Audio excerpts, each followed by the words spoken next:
이 시간 우리 함께 이제 또 말씀 보도록 하겠습니다. 오늘 우리가 함께 볼 말씀은 창세기 39장 1절에서 10절 말씀입니다. 창세기 39장 1절에서 10절 말씀인데요. 제가 한 절 읽고 우리 여러분들 한 절 읽고 이렇게 교독하도록 하겠습니다. 창세기 39장 1절에서 10절입니다. 제가 먼저 읽도록 하겠습니다. 요셉이 이끌려 애굽에 내려가매 바로의 신하 취니대장 애굽 사람 보디발이 그를 그리로 데려간 이스마엘 사람의 손에서 요셉을 산이라.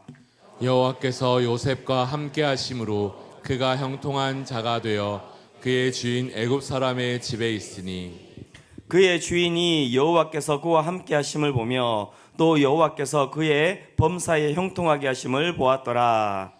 요셉이 그의 주인에게 은혜를 입어 섬김에 그가 요셉을 가정 총무로 삼고 자기의 소유를 다 그의 손에 위탁하니 그가 요셉에게 자기의 집과 그의 모든 소유물을 주관하게 한 때부터 여호와께서 요셉을 위하여 그 애굽 사람의 집에 복을 내리심으로 여호와의 복이 그의 집과 밭에 있는 모든 소유에 미친지라.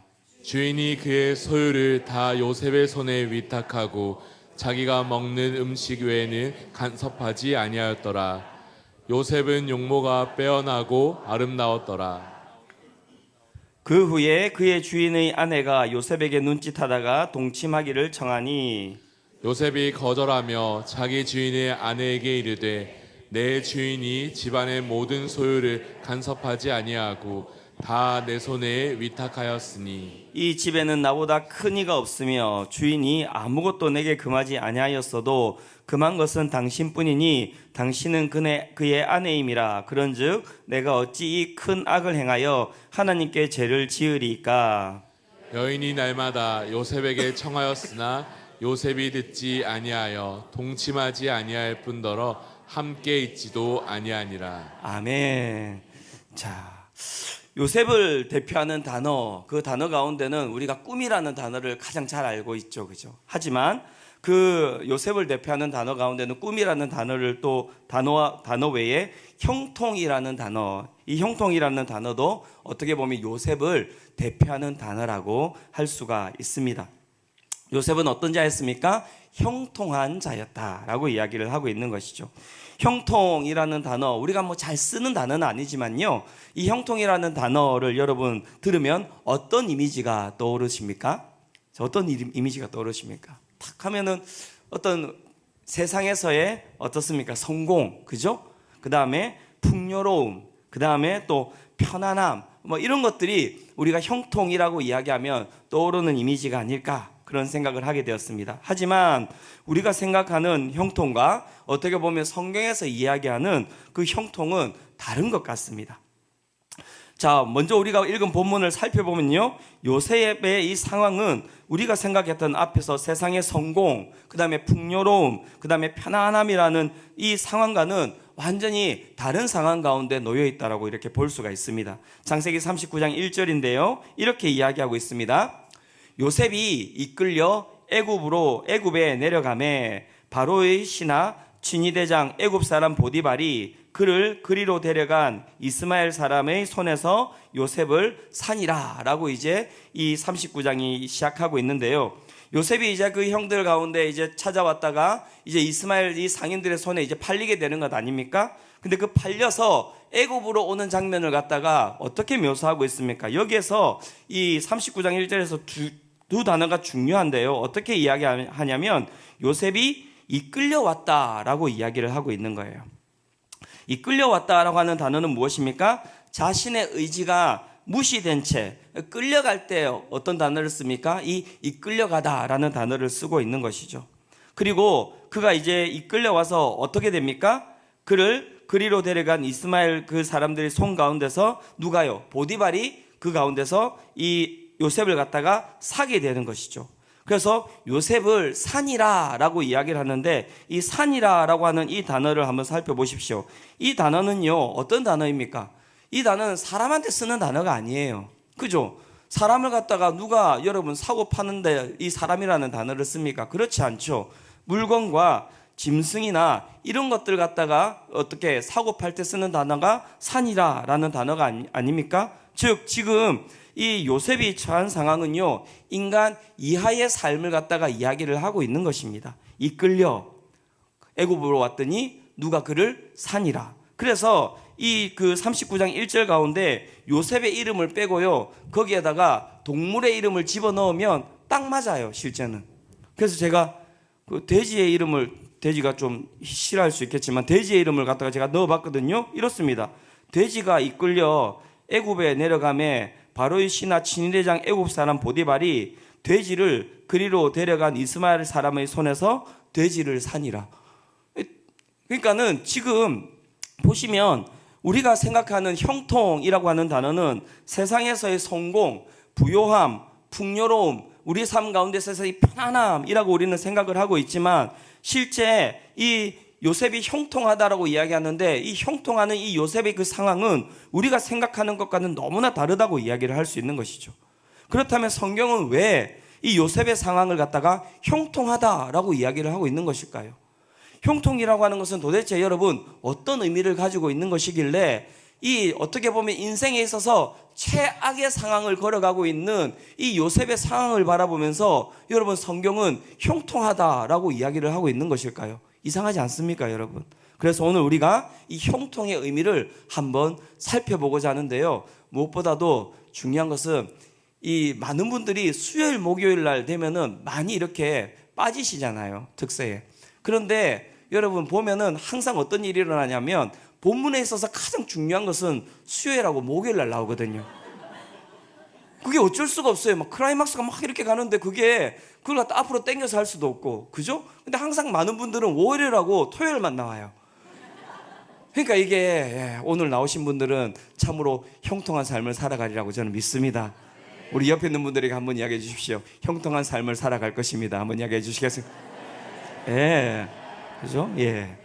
오늘 이 본문이 되게 중요합니다. 이 되게 핵심적인 부분이거든요. 자, 형통에 어떤 의미를 가지고 있는가라고 이야기할 때 두 가지를 이야기를 할 수 있는데요. 첫 번째는 무엇이냐면, 형통은 여호와 하나님의 뜻을 이루는 삶이 형통이다라고 이야기를 할 수 있습니다. 여호와 하나님의 뜻을 이루는 삶, 그것이 바로 형통이라고 하는 이 의미가 이곳에 있는 것입니다. 창세기 39장 2절에 이렇게 이야기하고 있습니다. 여호와께서 요셉과 함께 하심으로 그가 형통한 자가 되어 그의 주인 애굽 사람의 집에 있으니 라고 이야기하면서 바로 39장 2절에 그 본문이, 성경이 요셉을 갖다가 형통하다라고 이야기를 하고 있는데요, 그 앞에 어떤 이 문장이 붙어 있습니까? 여호와께서 요셉과 함께 하심으로 그가 형통한 자가 되었다라고 이야기를 하고 있는 것이죠. 자, 여호와께서 요셉과 함께 하셨다라고 하는 부분이 그렇다면 중요할 것인데, 이 여호와께서 이 요셉과 함께 하셨다라고 하는 이 부분에는 어떤 뜻이 들어가 있는 것일까요?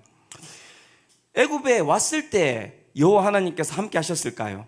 그 이전에는 함께 하지 아니하시다가 그 가운데 갑자기 하나님께서 이 요셉 가운데 뿅 나타나셔가지고 애굽에 들어오자마자 하나님께서 함께 하심으로 그의 삶이 어떻게 역전을 이룬 것일까요? 그렇지 않습니다. 여기에 들어가 있는 뜻은 무엇이냐면, 이런 뜻이 들어가 있습니다. 여호와께 함께 하심으로에는 여호와께서 요셉에게 꿈을 주셔서 형들에게 미움과 시기를 받게 하시고, 형들을 찾지 못해 집으로 가려고 하는 요셉의 방향을 틀어서 형들에게 가서 색동옷이 찢겨 나가게 하시고, 알몸으로 구덩이에 던져지게 하시고, 아주 비참한 가격에 노예로 이끌려 동물과 같이 취급받으며 애굽 보디발의 노예로 소유되게 하심으로 라고 하는 뜻이 무엇이냐면, 여호와께서 함께 하심으로에 이 들어가 있는 뜻이라고 이야기를 할 수 있는 것이죠. 즉 하나님께서는 요셉이 꿈을 꾸고 형제들에게 미움과 시기를 받기를 원하셨어요. 야, 이 기가 막힌 거죠, 그죠? 또한 하나님께서는 이 요셉이 형들에게 버림받기를 원하셨습니다. 또한 하나님께서는 요셉이 노예로 애굽으로 끌려오기를 원하셨습니다.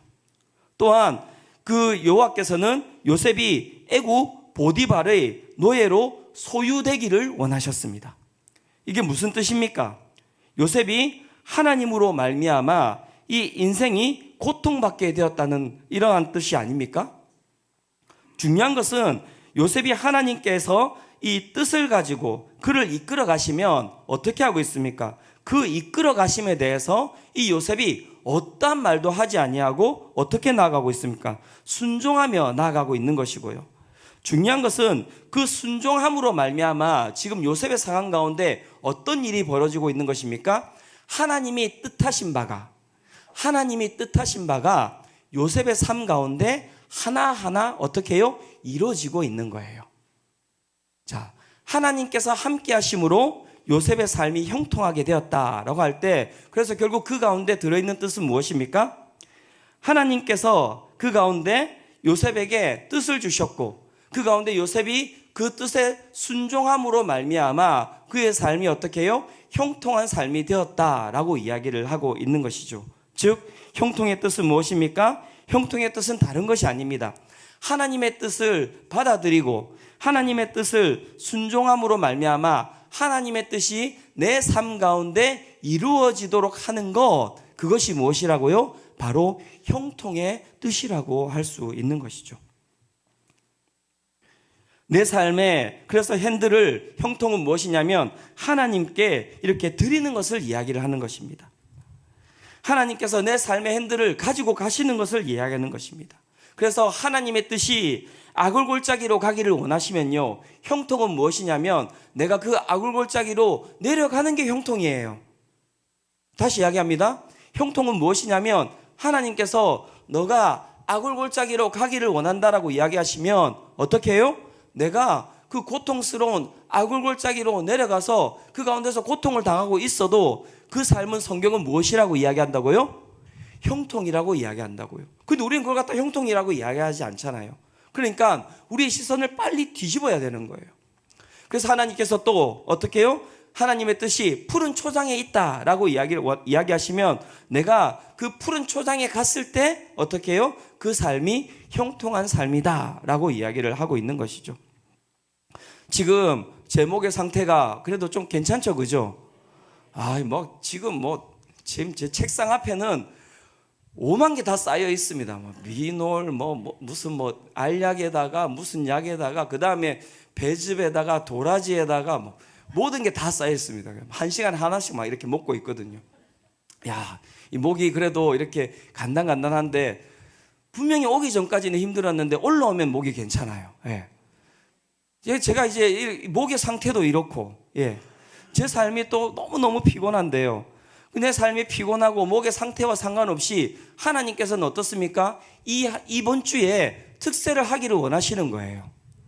그러면 내 모든 상황과 상관없이 이 특세 가운데 내 삶을 갖다가 던져 놓으면 그것이 무엇입니까? 내 삶의 어떤 것입니까? 형통한 삶이 되는 것이에요. 아멘. 네. 맞습니다. 네. 하나님께서 오늘도 내 삶이 피곤하다 하더라도 너 일어나서 오늘 특세 가야지. 그러면 그 가운데 무엇이 있다 하더라도 그 가운데 나와서 앉아있는 이 삶이 어떤 삶입니까? 형통한 삶인 것이죠. 오늘 여러분들의 삶이 형통하심을 믿으시기를 축원합니다. 그 삶이 바로 형통한 삶이라고 이야기를 하는 것입니다. 그랬더니 그 가운데 보십시오. 그 뒤에서 일어나는 이 보디발의 반응이 그래서 이제 이해가 되는 거예요. 이 보디발이 이 요셉을 바라보면서 어떻게 반응하는지를 한번 보십시오. 창세기 39장 3절에 이렇게 이야기를 하고 있습니다. 창세기 39장 3절 같이 한번 읽어보도록 하겠습니다. 자, 시작.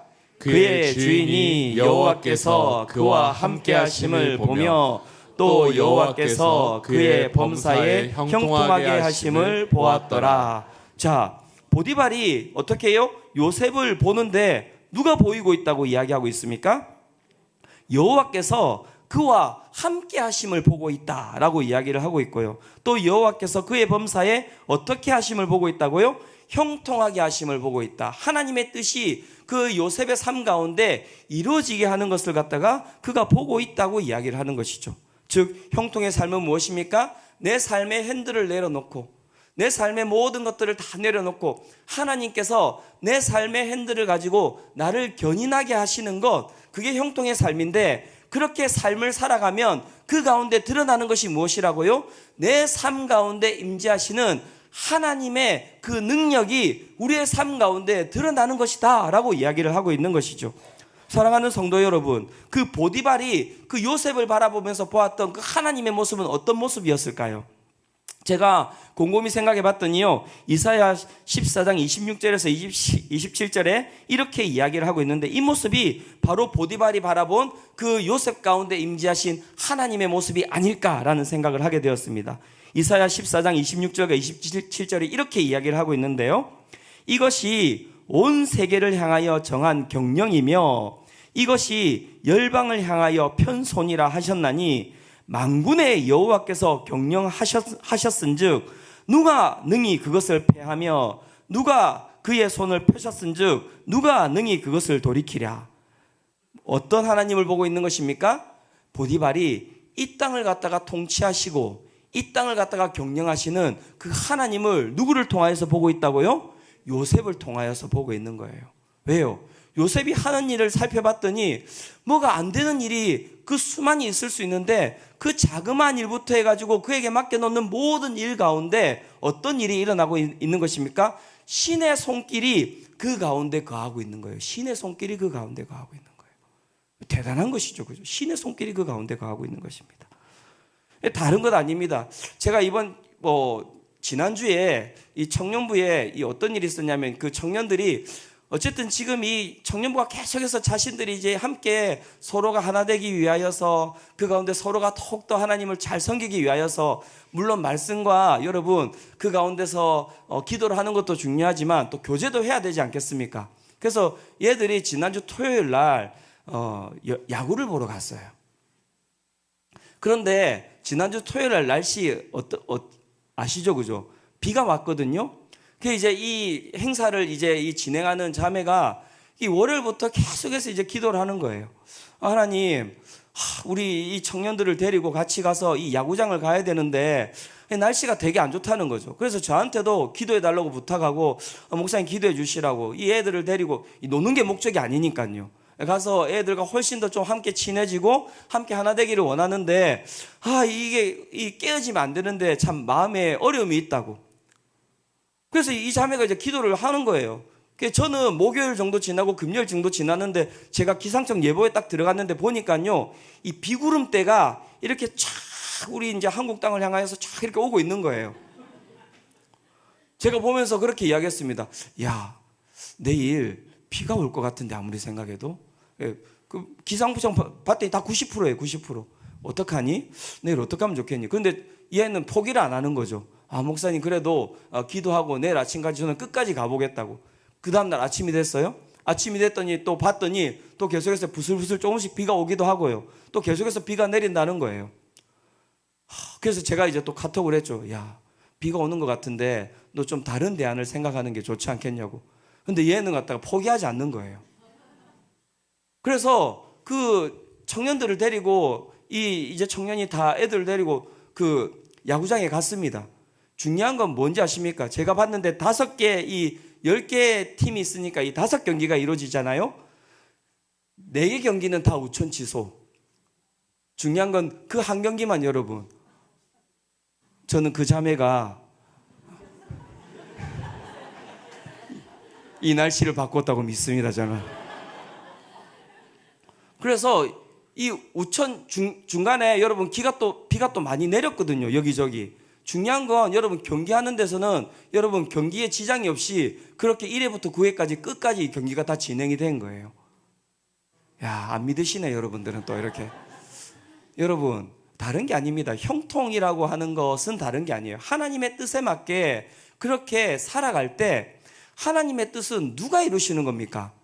하나님이 이루시는 거예요. 하나님이 이루시는 거예요. 그래서 그 하나님의 뜻을 바라보며 나아가는 이 요셉의 삶 가운데는 요셉이 하는 일들이 일어났겠습니까? 하나님의 손길이 그 가운데 거했겠습니까? 하나님의 손길이 거했던 것이죠. 그런데 그걸 누가 봤다고요? 보디발이 그것을 보았다는 것이죠. 그랬더니 이 보디발이 어떻게 하고 있습니까? 이 온 세계를 경영하시는 그 하나님의 손길이 그 요셉한테 보이는 것을 보고 이 창세기 39장 4절에 보면 이렇게 이야기를 하고 있습니다. 요셉이 그의 주인에게 은혜를 입어 섬김에 그가 요셉을 가정 총무로 삼고 자기의 소유를 다 그의 손에다가 어떻게 했다고요? 다 위탁했다고 이야기를 하는 것이죠.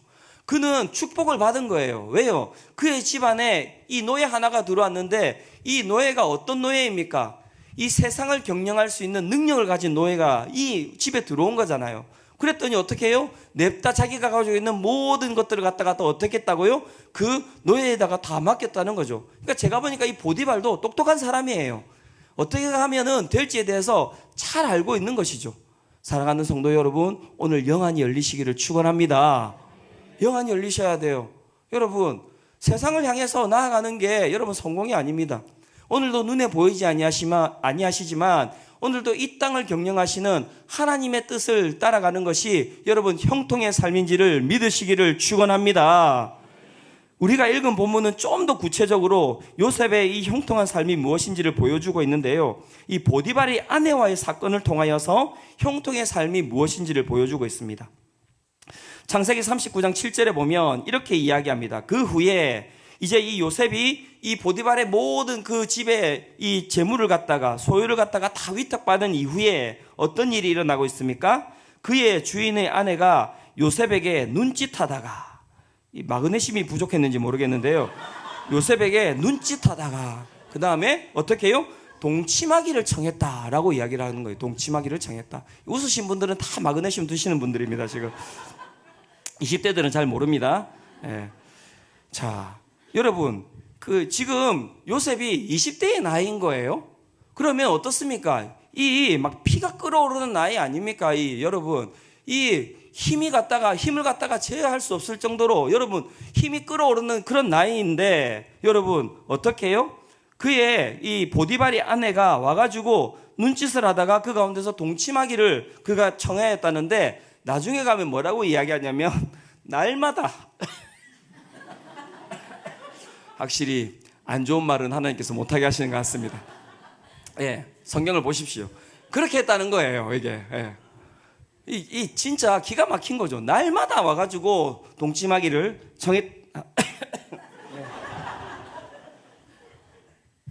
동치마기를 청했다는 것입니다. 그러면 여러분 이 정도의 나이가 되는 청년이라고 한다면 여러분 어떻게 되겠습니까? 넘어갈 수 있지 않겠습니까? 그런데 여러분 요셉이 어떻게 반응합니까? 창세기 39장 8절과 9절인데요. 이 부분은 같이 한번 읽어보도록 하겠습니다. 자, 시작. 요셉이 거절하며 자기 주인의 아내에게 이르되 내 주인이 집안의 모든 소유를 간섭하지 아니하고 다 내 손에 위탁하였으니 이 집에는 나보다 큰 이가 없으며 주인이 아무것도 내게 금하지 아니하였어도 금한 것은 당신뿐이니 당신은 그의 아내임이라. 그런즉 내가 어찌 이 큰 악을 행하여 하나님께 죄를 지으리이까. 네, 요셉이 어떻게 반응합니까? 요셉이 뭐라고 했다고요? 단번에 거절했다는 거예요. 단번에. 여러분 생각하는 것도 아니면 제가 그러면 하루 정도 생각하고 와서 이야기 드려도 될까요? 이게 아니라 뭐라고요? 단번에 거절했다는 거예요. 그가 단번에 거절한 이유가 어디에 있습니까? 단번에 거절한 이유가 어디에 있습니까? 9절에 보면 이렇게 이야기하고 있지 않습니까? 이 집에는 나보다 큰 이가 없으며 주인이 아무것도 내게 금하지 아니하였어도 금한 것은 당신뿐이니 당신은 그의 아내임이라. 그런즉 내가 어찌 이 큰 악을 행하여 보디발에게요? 아니요, 하나님께 죄를 지으리까. 하나님께 죄를 지으리까. 하나님 때문에 거절하고 있는 것이라고 이야기를 하고 있는 것이죠. 다시 이야기하지만 형통의 삶은 무엇입니까? 하나님의 뜻을 이루는 삶. 그죠? 하나님의 뜻을 이루는 삶. 그래서 하나님께서 싫어하는 것에 대해서 요셉은 어떻게 하는 것입니까? 하나님의 뜻이 이것을 싫어하시기 때문에 하나님의 그 뜻을 받들어서 어떻게 해요? 자신의 마음 가운데 욕정이 있다 할지라도 그것에 따라가지 아니하고 하나님의 뜻에 따라서 그 욕구를 갖다가 내려놓고 그 동침을 하는 그 청함을 갖다가 어떻게 해요? 거부한 것, 그것이 바로 형통의 삶이라고 이야기를 하고 있는 것입니다. 사랑하는 성도 여러분, 하나님의 뜻을 이루는 것 많은 것들이 있겠지만 여러분 하나님께서 싫어하시는 것을 하지 않는 것, 여러분 이 가운데는 하나님의 중요한 뜻이 있는 것을 여러분 아셔야 됩니다. 성경에서는 하나님께서 싫어하시는 것에 대해서 이렇게 이야기를 하고 있는데요. 갈라디아서 5장 19절에서 21절에 이렇게 이야기하고 있습니다.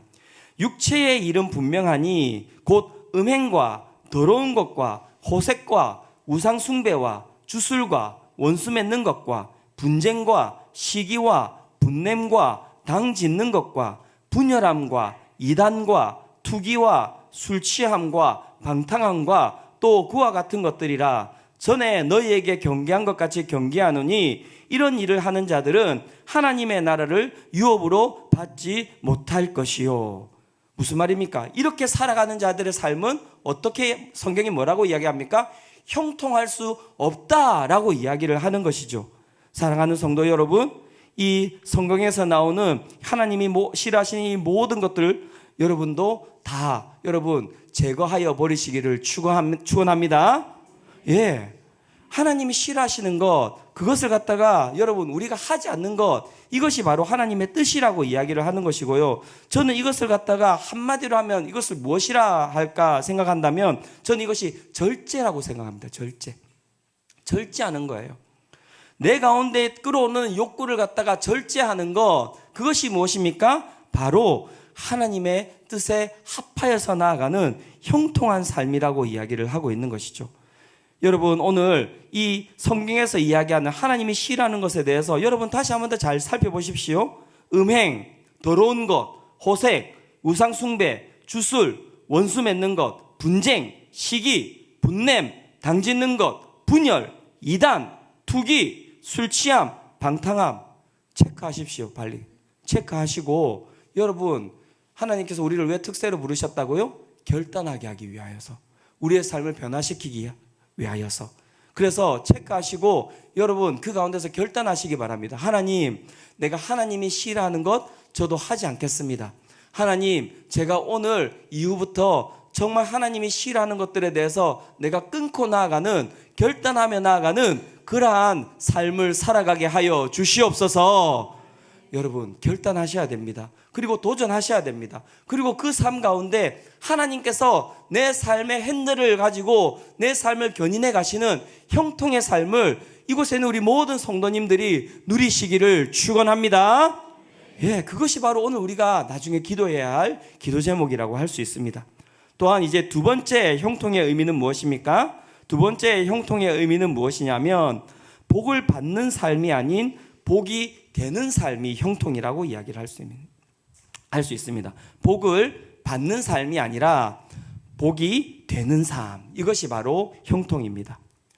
창세기 39장 5절이 그 이야기를 하고 있는데요. 자, 이렇게 이야기하고 있습니다. 그가 요셉에게 자기의 집과 그의 모든 소유물을 주관하게 한 때부터 여호와께서 요셉을 위하여 그 애굽 사람의 집에 복을 내리심으로 여호와의 복이 그의 집과 밭에 있는 모든 소유에 미친지라. 자, 보십시오. 하나님께서 요셉을 형통하게 하심으로 그 가운데 일어난 일이 무엇이라고 이야기하고 있습니까? 누가 복을 받았습니까? 누가요? 예, 보디발이 복을 받았다는 거예요. 보디발이. 여기 여호와의 복이 보디발의 집과 밭에 있는 모든 소유에 미친지라. 만약 여러분 형통이 여러분 요셉의 삶 가운데 복으로 다가왔다면, 요셉이 복을 받는 것이 형통한 삶이라고 이야기를 했다면요, 이 이야기는요, 요셉의 이야기는 여기서 끝이 나야 됩니다. 왠 줄 아십니까? 요셉 가운데 있는 가장 여러분 요셉이 원했던 게 무엇인지 아십니까? 그의 삶이 다시 가나안으로 가는 게 그의 소원이었어요. 그래서 그는 죽을 때 어떻게 합니까? 내가 죽더라도 내 시신을 갖다가 어디에 놓지 말라고요? 애굽에 놓지 말라고. 나를 데리고 어디로 가라고요? 가나안 땅으로 가서 거기에서 묻어달라고. 그게 무슨 말입니까? 애굽으로 끌려가고 난 이후에 여러분 그 가나안 땅이 옆에 있음에도 불구하고 하나님께서는 어떻게 해요? 요셉을 갖다가 가나안으로 가지 못하게 하셨어요. 이 기가 막히죠, 그죠? 네. 그리고 그의 그 마음에 여러분 소원은 무엇이었냐면 아버지를 보는 게 소원이었지 않습니까? 즉 여러분 형통의 삶이 그 형통한 자에게 복을 주는 삶이라고 한다면 오늘 이 이야기는 여기서 끝이 나는 거라니까요. 그래서 요셉이 형통함으로 말미암아 그가 가나안으로 돌아갔고 아버지를 만났더라 하고 끝이 나야 되는데, 여러분 형통의 삶은 내가 복을 받는 것이 아니라 누가 복을 받는 것이라고요?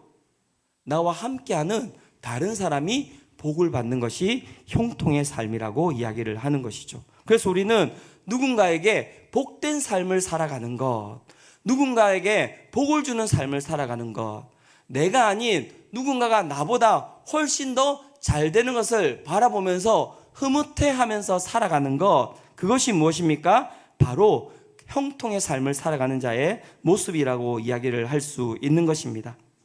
그래서 가정에 가서 여러분들 어떻게 해야 되겠습니까? 나보다 여러분 내 아내가, 내 남편이 여러분 그 가운데서 훨씬 더 큰 힘을 누리고 그 가운데서 훨씬 큰 은혜를 누리고 훨씬 더 큰 사랑을 누릴 수 있도록 만들어가는 것, 그것이 누구의 삶이라고요? 형통한 자의 삶이라고 이야기하는 것입니다. 그래서 오늘 이후로부터 가정에 가시면 여기 있는 모든 분들이 내 다른 가족들을 위해서 훨씬 더 많이 헌신하시기를 축원합니다. 이런 데는 아멘이 작아요. 그죠? 축원합니다. 예, 그렇습니다. 그죠? 그게 형통이라는 것입니다. 복이 되는 삶.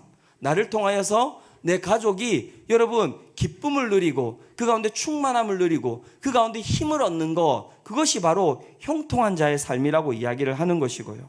여러분 다락방에서도 마찬가지입니다. 다락방에서도 나보다 내 옆에 있는 순원이 나로 말미암아 더 많은 복을 받을 수 있도록 그렇게 살피는 것이 무엇입니까? 그게 바로 형통한 삶이에요. 그게 막 다락방에 가면은 내가 한마디 더 말을 하고 싶지만 어떻게 해요?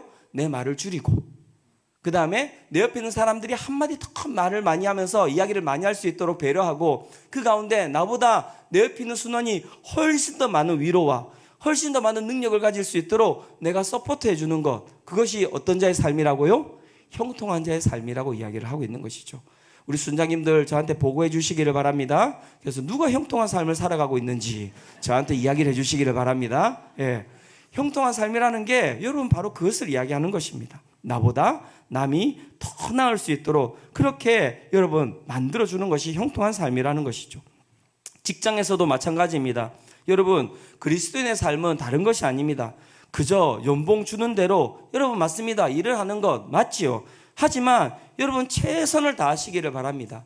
내가 가는 곳곳마다 여러분 그것이 정말 여러분 풍성한 곳이 될 수 있도록, 그것이 여러분 정말 복이 흘러 넘치는 곳이 될 수 있도록 그렇게 만들어가는 것이 여러분 누구의 삶이라고요? 그리스도인의 삶이라고 이야기를 하는 것입니다. 여러분 어떻습니까? 나로 말미암아서 내가 있는 직장이 지금 여러분 풍성해지고 있습니까? 나로 말미암아서 내가 있는 이 직장 가운데 관계가 훨씬 더 좋아지고 있습니까? 그 가운데 막 즐거움이 넘치고 기쁨이 넘치고 있습니까? 여러분 살펴보셔야 돼요. 요셉은 형통한 삶을 살았는데 그래서 어떻게 되었다고요? 그로 말미암아 그의 삶이 복을 받은 것이 아니라 그로 말미암아 그와 함께 있었던 누가요? 보디발이 복을 받았다라고 이야기를 하고 있는 것입니다. 그럼 결과가 어떻게 되는 것입니까? 그렇게 형통한 삶을 살아갔을 때 그 가운데 어떤 결과가 그 가운데 찾아왔습니까? 여러분? 그래서 어떻게 되었죠? 그가 옥에 갇혔습니다. 이 결과가 기가 막힌 거예요. 그러니까 우리가 생각하는 형통은 완전히 여러분 성경이 이야기하는 것과 완전히 다르다니까요.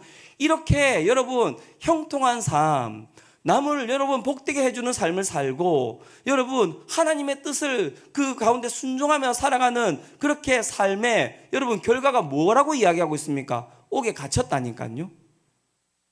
옥에 갇혔다니까요. 그래서 우리는 이 삶을 갖다가 두려워해요. 아유, 그래서 저는 그냥 이제껏 살아왔던 대로 목사님 살아가려고 합니다. 그게 누가 주는 생각입니까? 사단이 주는 생각. 거기에 여러분 시선이 꽂혀 있으면 안 됩니다. 여러분 그가 옥에 갇힌 이후에 어떤 일이 벌어집니까? 창세기 39장 20절에 또 이렇게 이야기합니다. 이에 요셉의 주인이 그를 잡아 옥에 가두니 그 옥은 왕의 제수를 가두는 곳이었더라. 그리고 창세기 39장 23절에 뭐라고 이야기하고 있습니까? 간수장은 그의 손에 맡긴 것을 무엇이든지 살펴보지 아니하였으니 이는 여호와께서 요셉과 함께 하심이라. 여호와께서 그를 범사에 어떻게 하셨다고 이야기합니까? 형통하게 하셨더라 라고 이야기를 하고 있는 것이죠. 환경은 바뀌었지만 여러분 보십시오. 환경은 바뀌었지만 요셉의 라이프 스타일은 똑같은 거예요. 환경은 바뀌었지만, 즉 하나님께서는 우리의 삶이 형통하다고 해서 우리의 삶을 그저 좋은 곳으로 이끌어 가시는 것이 아니라 하나님께서는 우리의 삶을 여러분 푸른 초장에 두시기도 하시고요.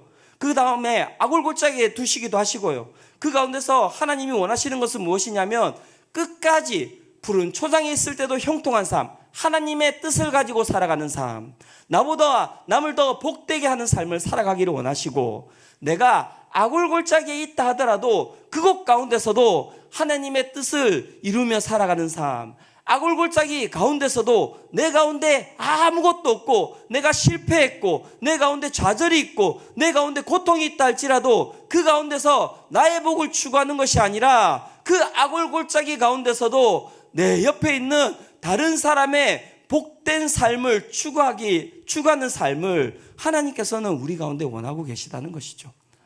다른 것이 아닙니다. 이것이 바로 여러분 형통한 삶이라고 이야기를 하고 있는 것입니다. 결론을 맺고자 합니다. 사랑하는 성도 여러분, 형통은 하나님께서 나의 요구를 들어주셔서 이 땅에서 남들보다 잘 사는 삶, 이것이 형통이 아닙니다. 형통한 삶은 나를 통해서 하나님의 뜻이 이 땅 가운데 이루어지는 삶이고요. 나를 통해서 나와 함께하는 사람들이 정서적으로, 영적으로, 물질적으로 은혜를 받는 시간이고요. 내가 복의 통로가 되어서 나와 함께하는 사람들의 삶을 풍성하게 만드는 삶, 그것이 바로 형통한 삶이라고 할 수 있는 것이죠. 자, 저를 바라보시기를 바랍니다. 여러분 이런 사람들과 함께 있고 싶지 않습니까? 이런 사람이 여러분 옆에 있으면 좋겠죠, 그죠?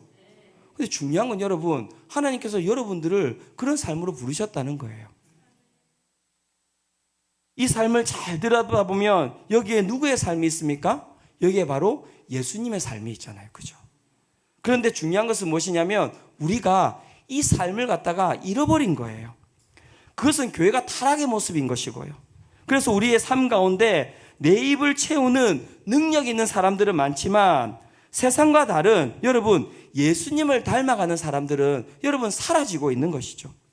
그래서 오늘 우리가 해야 되는 것은 무엇입니까? 하나님께서 이 하나님께서 이 새벽을 깨우셔서 우리를 부르신 이유가 무엇이겠습니까? 오늘 우리의 삶을 통하여서 형통의 삶이 회복되시기를 원하시는 것입니다. 나를 통하여서 이 형통의 삶이 3,000년, 4,000년 전에 그냥 요셉의 삶이 아니라 오늘 이 땅을 살아가는 우리의 삶을 통하여서 하나님께서는 그 형통이 무엇인지를 이 세상에 보여주기를 원하시는 것입니다. 그래서 우리 가운데 오늘 결단을 해야 되는 거예요. 하나님, 내 삶이 이전과는 다른, 어제와는 다른 하나님 형통의 삶을 살아가게 하여 주시옵소서. 나를 통하여서 하나님의 뜻이 이루어지기를 원합니다. 내 삶을 통하여서 이 땅을 경영해 가시는 하나님의 능력이 드러나기를 원하고, 하나님 내 삶을 통하여서 내가 아골골짜기에 있든지 내가 푸른 초장에 있든지 그것과 상관없이 나와 함께하는 사람들이 그 가운데서 삶이 회복되고 그 가운데 힘이 생기고 그 가운데 소망이 생기고 그 가운데 꿈이 생기는, 나로 인하여서 다른 사람이 복된 삶을 살아가는 그러한 삶이 되기를 소망합니다. 그걸 위해서 우리를 이곳에 부르신 거예요. 얼마나 기쁩니까 여러분? 우리의 삶 가운데 목적이 생긴 거잖아요. 우리의 삶 가운데 목표가 있는 거잖아요. 여러분, 그 삶을 향해서 달려가야 되는 것입니다. 그 삶을 소망하며 나아가야 되는 것입니다. 그래서 이 새벽에 우리가 기도하러 나온 것 아닙니까? 그래서 이 시간 우리 함께 이 목표를 놓고 기도하기를 원합니다. 하나님, 이 특세로 우리를 부르셨는데, 특세 맞습니다. 위로받아야 되는 건 맞고요. 오늘 내 가운데 풀리지 아니하는 것, 그것을 위해서 기도해야 되는 건 맞는데, 더 중요한 건 무엇입니까? 나를 통하여서 하나님의 뜻이 이루어지는 삶이 되기를 원하는 것, 그것을 위해서 우리를 부르셨다는 것입니다. 이 시간 우리 함께 기도하며 나아갈 때, 찬양하며 나아갈 때 우리 한번 다 일어서 보시겠습니까? 우리 간절함을 가지고 정말 우리 함께 찬양하며 기도하며 나아가기를 원합니다. 누군가 우리의 삶 가운데 물어본다면, 너희들의 삶 가운데 형통의 삶이 무엇이냐라고 물어본다면, 예수를 믿는 하나님의 사람들은 이렇게 답하기를 원합니다. 우리가 생각하는 형통은 세상에서 잘 사는 것이 아닙니다. 하나님과 동행함으로 하나님의 원하심을 이루며 살아가는 것, 그것이 바로 형통의 삶입니다 라고 고백하는 우리 모든 성도님들 되시기를 원합니다. 이 시간 함께 우리 표대를 향하여, 하나님이 주시는 그 형통의 삶을 향하여 우리 함께 나아가기를 원합니다.